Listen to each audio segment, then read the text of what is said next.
When people use the phrase, the love of their life, they don't literally mean their whole life.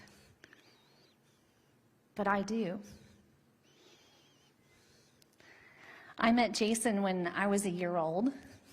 My first time attending church, it was the church his father pastored.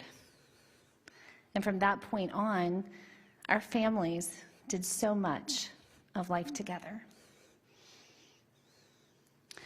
Only a year apart, Jason and I, we were natural playmates. Even before I was 5, we were already getting into mischief together. I can't remember the exact age I was when I let him cut my hair, but it was an ordeal, and it echoed down the decades. Fixing that hair required me to get a boy cut.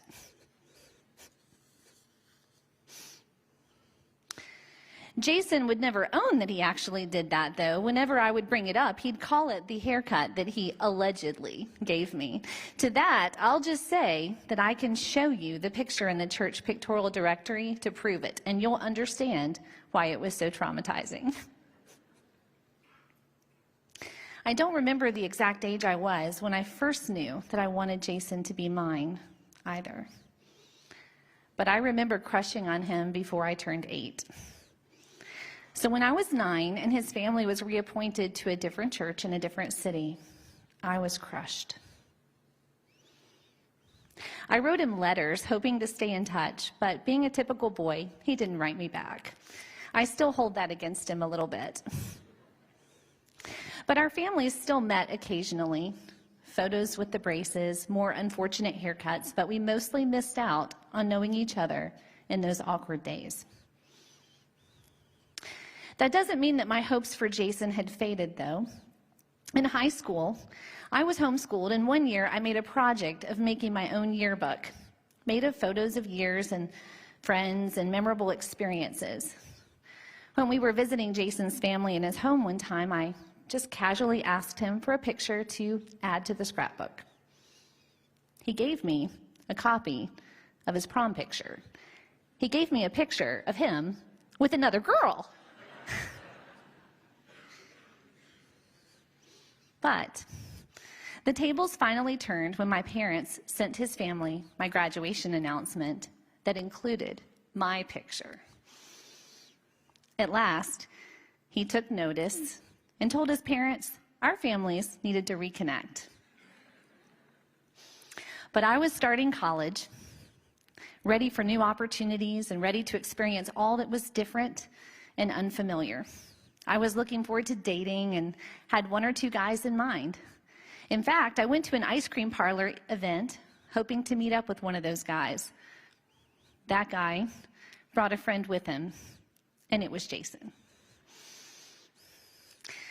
God had a sense of humor, and all my plans for exploring and experiencing the unknown went by the wayside. In the Lord's protection, he took me right back to where it started. It was like God placed me in Jason's arms. We immediately began dating, and within a month, it was exclusive. Our courtship was illustrious, and I discovered a new side of Jason. He worked as an RA in college, and I'm pretty sure the income he received from that went entirely to our dates. He took me to the nicest restaurants. There were lavish picnics at Duke Gardens. By the time I was 19, we knew it was our desire to get married. We did that when I was 21 and he was 22. We got engaged in that favorite picnic spot at Duke Gardens. He had his roommate greet us in a tux, and he led me to a spot where a magical picnic was set up.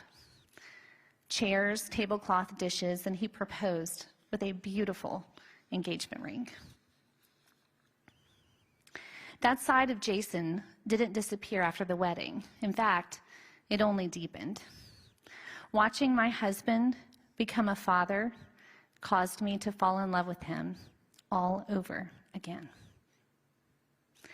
From the moment he found out that we were pregnant, he worked 2 jobs and would go into work at UPS at 8 o'clock at night to sacrificially provide for our growing family.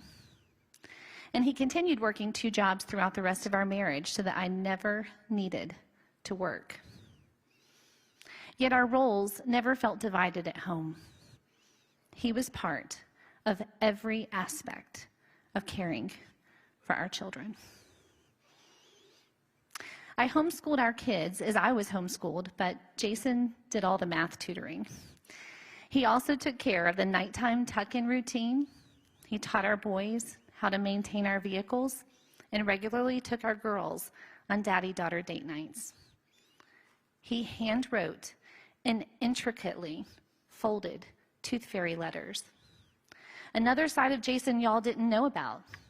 He was the tooth fairy. And it wasn't a cushy job either. He watched numerous YouTube videos on how to fold the paper into unique shapes. He had a different one for each of his regional fairy alter egos that were based on where we lived at the time or were traveling when the tooth came out. Nobody could have created more believable backstories for fairies Ivory, Pearl, Wintergreen, and Peppermint than Jason. Even when our children reached the age they no longer believed in that fantasy, he still kept up the performance for their enjoyment. The most recent occasion was just last week. Yet, he still made time to pursue me. He planned and surprised me with regular magical romantic getaways. We actively dated each other every month. We made it a challenge, and I launched a hashtag good spousekeeping. Our getaways and dates had a way of setting everything right in the world for the both of us. His surprise for me for our 15th wedding anniversary was to reenact that Duke Gardens proposal with the same speech with our children as witnesses, and he presented me with a new ring. He always understood my priorities and made the extra effort to anticipate my needs. Whenever I asked for the weather, he knew how to give me my forecast, not in numbers, but in terms of what to wear. Jason's relational acumen was evident to anyone who saw him on television or met him out at station events. But whatever he was to the public, he was even better than that at home. Authentic, good-natured, and sacrificially loving. Only one small example of countless that I could name. From the time that we got married, my grandmother, who's 90 now, has lived with us for about 6 months out of every year. And she's lived with us full-time for the past 4 years. As an extension of his love for me, he served the grandmother that I'm still close to, and she has always had a place in our home.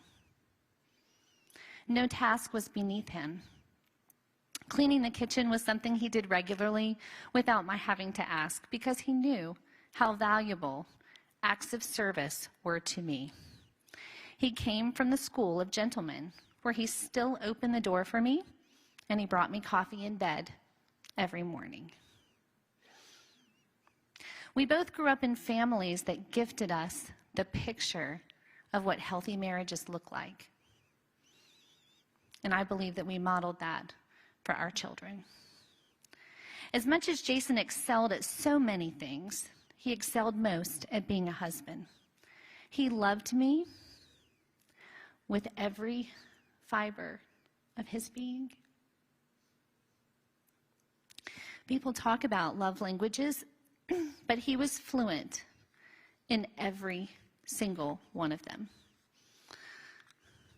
Today, I feel like we made a whole lifetime of memories together in our almost 20 years of marriage. In fact, it would have been 20 years this May. I love yous were never left unsaid. Humble apologies were never withheld. And we argued well, and I believe that's part of a healthy marriage too. No one in our house ever had to wonder if Jason and I were going to be okay. There was assurance and confidence that all was good because Mom and Dad were always good. Jason's 4th grade dream was to have Eric Thomas's job. He wanted to be like the chief meteorologist that we both grew up watching as children. And it's so seldom